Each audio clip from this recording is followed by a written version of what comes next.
problem? I wasn't gonna...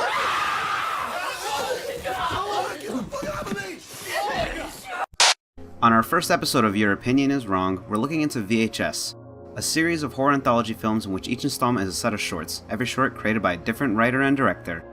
The only thing all these shorts have in common is that they are in the form of found footage, which is a subgenre that started in the world of cinema with a horror film, was pretty comfortable in that field when it was humbly used, but has lately become so oversaturated that it is no longer strongly connected to the horror genre these days. Even so, I'm not entirely against these kinds of films. In the past few years, this genre has provided films that I thoroughly enjoyed. I'm also fond of short horror films. I feel many independent short films of this genre that's no longer than a few minutes can provide a heavier impact than high-budget 2-hour-long films. I saw the trailer for VHS online after it was presented at the Sundance Film Festival, and I immediately grew very interested. Before this, the only horror films similar to VHS's structure that I did enjoy were Creepshow and Twilight Zone. And one I did not enjoy was ABCs of Death, but of course that was quantity over quality. Please note, I will conduct this review assuming all of you have seen the films, so if you haven't checked them out but are interested, I advise you to do so. All 3 VHS films are widely available digitally, and the first 2 are currently available on Netflix Instant. What the first VHS had in store for someone like me was ultimately disappointing. It starts off with some people being assholes and some pointless boobs and sex, since it's Adam Wingard directing these sections between each story. Later, an anonymous person gives them an assignment to break into a house to steal a particular videotape. Between each story, it cuts back to these guys scurrying for tapes. They are dubbed as the frame narrative, and only serves to escort you between each short. Anyway, let's move on to our very first story, Amateur Night. If it wasn't obvious enough, this is the director's interpretation of Succubus, and I do like it. Very creepy, and I thought it was a wonderful choice of actress to portray her. She's just so cute, and terrifying at the same time. Those eyes just pierce the soul and make it whimper. I like you. The director did a wonderful job providing a build-up towards something you're not even sure about. Just seeing her before the characters even interacted with her was unsettling. It's something that is working in the background that isn't too obvious, but in view enough to catch many people's eyes. The person with the POV glasses never actually focused on her until he approached her himself. The payoff itself was definitely satisfying as well, being terrifying, then puzzling, then terrifying again, then puzzling again.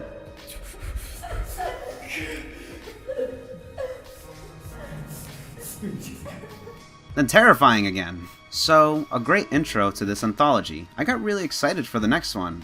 However, our next story is called Honeymoon. So, a couple goes on some vacation, they're visiting attractions, a fortune teller machine makes some prediction, it continues to be boring. A girl visits their hotel room asking for a ride and leaves. Late that night, someone seems to have the camera and lurks around. Next day, they visit a canyon. Then later that night, the guy gets murdered and the girl with the mask runs off with the fiancé. The end. It's not interesting or endearing, it was just dull. The payoff is complete shit and you're just left wondering, wait, that's it? Did you erase it? Next short is called Tuesday the 17th. This one is especially stupid. It's nothing more but a condensed version of early Friday the 13th films. Kids go to the forest to be stupid, one girl happens to know shit about some killer. You're all gonna fucking die up here. Kids die. Wait, what? What the fuck? I'm ready for you. Get out of here. I think you need help. Girl gets the upper hand at some point, dies anyway due to killer being magical or something. I don't know, how does he teleport?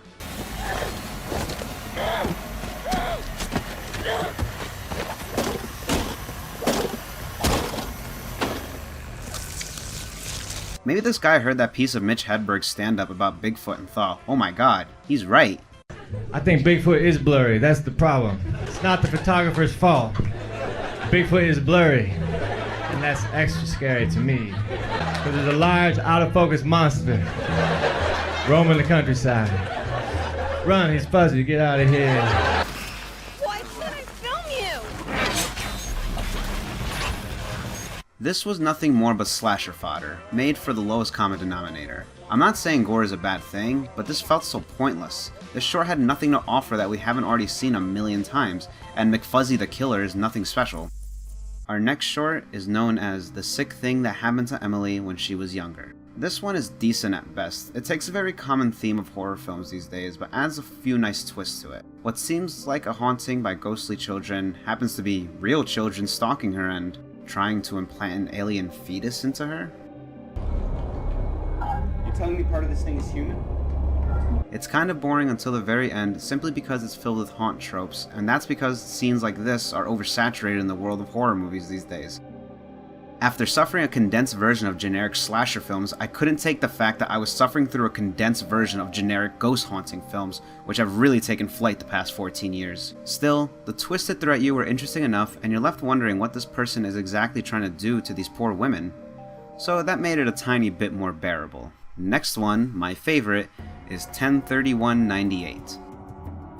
It has a slow start, but builds up to a grave encounter with what I can only assume is demons. The payoff is them trying to escape with the girl, and the effects team behind this did a fantastic job. The hauntings don't look ultra fake and shitty, and I can imagine the low quality style helps as well, since it's trying to imitate that of a VHS tape made in its date of the title. It all just looks so visually appealing and kinda scary too. The ending is also fantastic.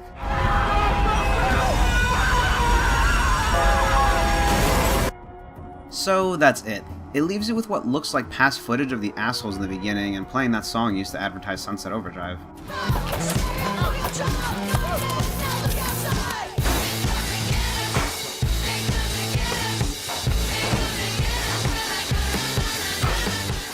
And that's VHS. My problem with this is that I felt the only ones truly worth watching were the first and last. Even so, I was still looking forward to VHS 2, mainly because most of the directors and writers were different. That's the thing with these compilations, it's like a roulette. These films are bound to have different levels of quality. VHS 2 had completely different stories to tell. The only things it seemed to share with the first is the theme and style as a whole, as well as the narrative between the shorts. Oh, and the found footage, can't forget that. So one may say it isn't very fair to compare the two films between each other and determine which is better. Well, I'm going to anyway. Just like the first film, VHS 2 has framed narrative scenes between the shorts. This time it's about a couple that get paid to spy on people, possibly doing naughty things. These two were hired by a mother to find her son, who had gone missing. There isn't much to these bumps, but at least the near end has creepy crawly fun. Anyway, onto our first short, Phase 1 Clinical Trials. While the first short in the first film was POV through a tiny camera and a pair of glasses, this one is POV through a tiny camera and someone's eyeball. So, if I want private time, what do I do? How do I turn this off? Well, you can't. Something about a government project? I don't know. Also, Adam Wingard portrays the main character in this, who is also directing this short. So you know what that means. More pointless boobs. Yay. Alright, you scientist assholes. I want a copy of that footage.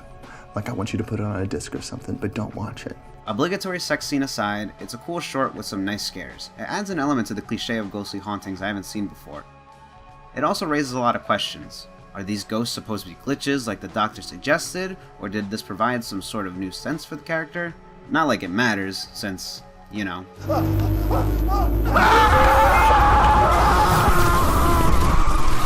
Next would be A Ride in the Park. Has a slow start, some guy talking to his girlfriend, then riding his bike with annoying music.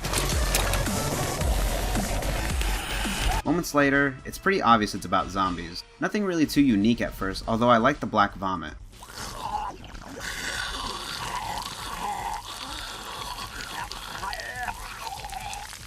I like their behaviors. Because it's so few zombos we're dealing with here, I feel the directors wanted to give them a hint of personality. It's almost like seeing portrayals of Neanderthals.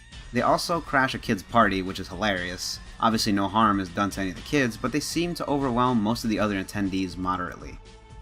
While all this is well and good, I was wondering what this was leading to. There's no way the director and writer were going to be this lame and just end their story here. And then, a phone rings. It's the biker's girlfriend. This actually provided some good impact. You can see that the zombified main character has changed his behavior. He sees his reflection, and it's like he has retracted from the primal aspect he was in moments ago. Not all zombies are the same, right? And this aspect isn't really explored upon. These particular zombies seem to not only have memories, but can actually feel emotions. Perhaps that's why the couple from earlier seemed to share a moment during the girl's gesture. It's like hearing his girlfriend brought him back to reality, and it seems he couldn't handle with what he'd just done to those innocent people.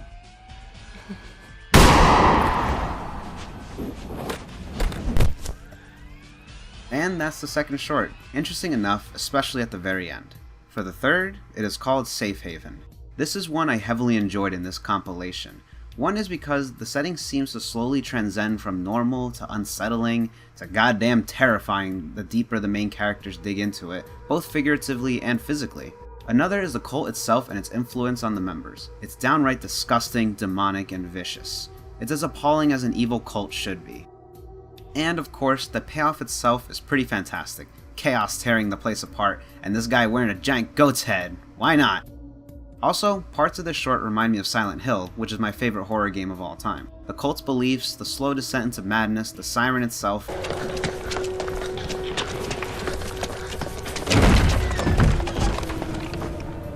Johnny!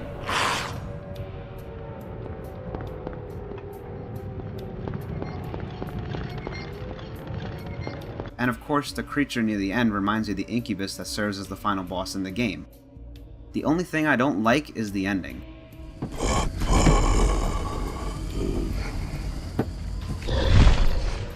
While it does make sense more or less, I thought it was too cliche. Still, that only soured my experience a tad. After that, we're up to our final short. That's right, this one only has 4 different stories outside of the narrative, whereas the first film had 5. That's fine, just goes back to the idea of quality over quantity. The final short is known as Slumber Party Alien Abduction, and well, thank God these films don't actually show these titles, would have totally spoiled the surprise. This is, without a doubt, one of the most fantastic horror shorts I've ever seen. The director and writer did an amazing job with this one. I couldn't believe it was done by the same people behind Hobo with a Shotgun, as well as the Y segment to ABCs of Death. What is a slow start to some funny hijinks from kids, busting into the scene is complete terror, but the only clue beforehand was very vague and quickly disappears. But you're not sure what exactly is committing the terror until the very end. Goddamn aliens. Something I really admired from the short is that the only things it relied on to scare the audience was bright lights and loud noises. It's incredible how effective this is when you're immersed into the film.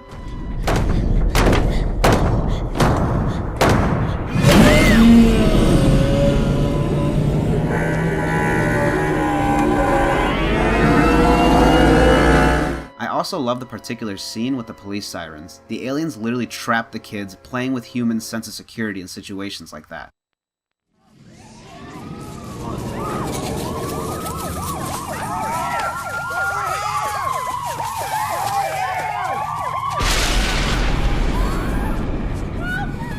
Fuck, did they go? What do we do? The fuck?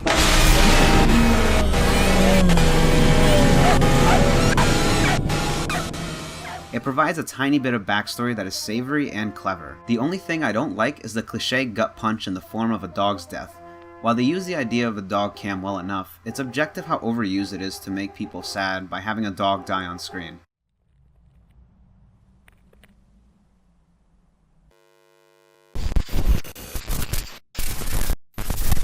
And that's VHS 2. Simply put, I loved it. I was so incredibly satisfied about the quality in all the shorts. Even the frame narrative itself wasn't too bad. Not too long after VHS 2's official release, a third film's development was already confirmed. A little surprising, didn't think there was even much demand for something like this. But hey, you got my attention. I was really happy with the second film, bring on more. Then the first real trailer was released and... oh boy. The dread came screaming at my face as I was watching it. Literally. Seriously, just about everything they showed looked so stupid. And don't get me started on this poor direction with the trailer. Not only do they spoil twists and key points of the stories, some of the clips they use just make it look even worse. I couldn't let this go untouched. I had to watch this installment immediately and see if my expectations were accurate. VHS 1 was 5 shorts, 2 was 4 shorts, and this is 3 shorts. It looks like there was actually supposed to be a fourth short titled Gorgeous Vortex, but was ultimately cut, which I can only assume this very short clip in the trailer was from, as well as this website that teased it. Must have been really late too, since there's an entire list of credits and it's part of the Wikipedia article. First thing we'll get out of the way is the frame narrative. It's kind of all over the place. There's this couple, and the man seems to be into recording everything.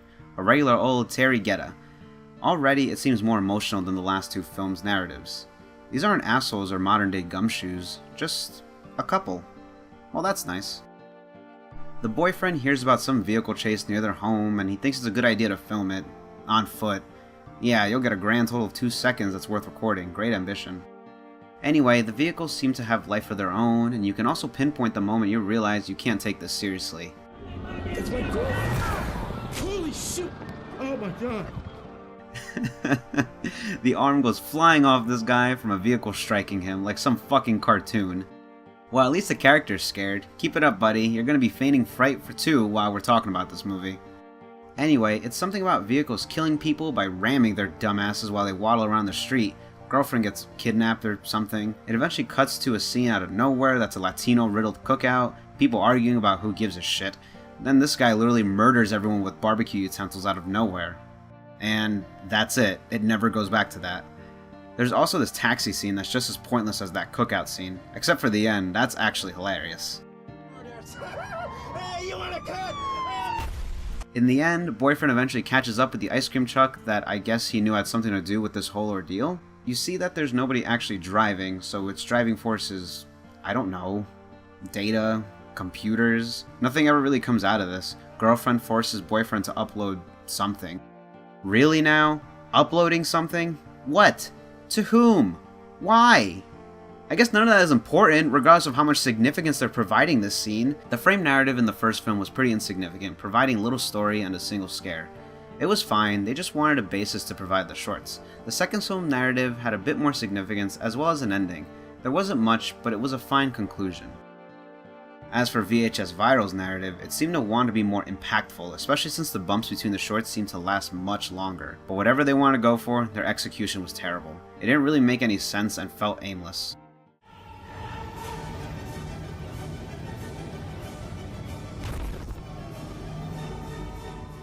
Oh well, onto the first short, Dante the Great.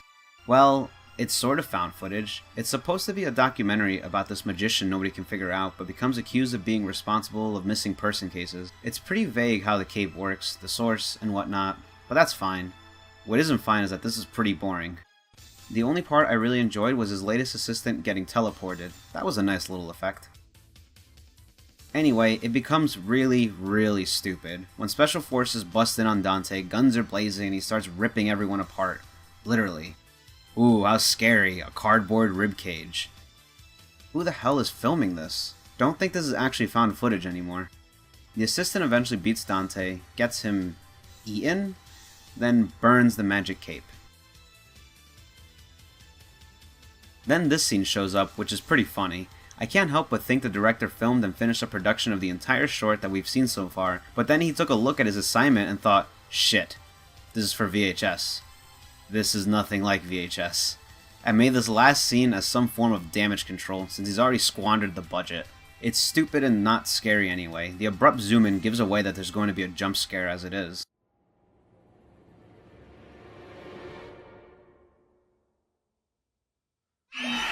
Oof. That was rough. Well, let's see what's next. Parallel Monsters. For anyone that's seen the trailer, you already make the connection on what the twist is. Needless to say, I probably would have enjoyed a decent amount of this if I didn't know what the terrible twist was at the point where the main meets his parallel self. I did still enjoy this scene, which clues you in on particular differences between the parallel universes. Esto no es igual.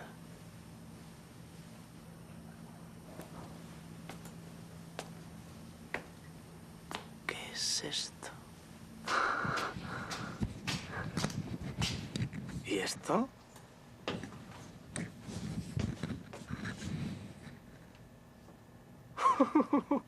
Pero qué gente es esta. Then we see a blimp from a Nintendo 64 game, and these two men start glowing and then antagonize the main character with... oh god, what? Hand puppets. They're hand puppets.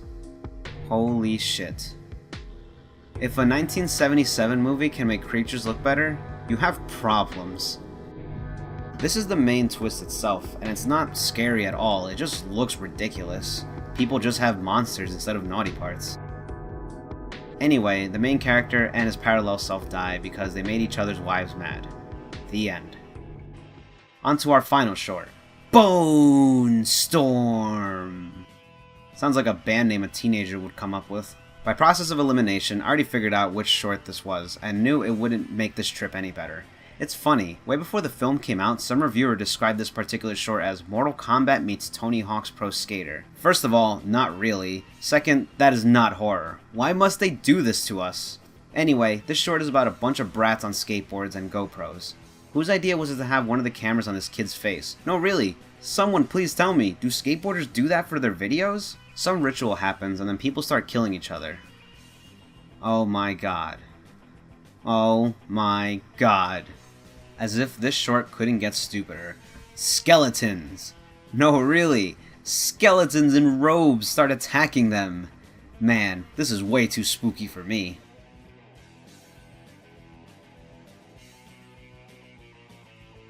They would also constantly show this kid's face randomly during the short.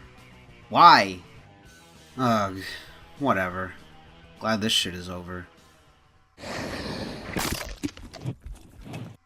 There's no denying that Viral does not compare to the second film, or even the first film. The directors of the first one provided these stories with the idea of not just scares, but suspense and build-up. Even the ones that aren't so good, I commend them for trying. Parallel Monsters did have that in mind, and it's the only part of Viral that feels like, well, VHS. But nearly everything about the entirety of Viral bogged it down and destroyed my experience. Vehicles murdering people on their own, penis monsters, vagina monsters, spooky skeletons in potato sacks, rap music.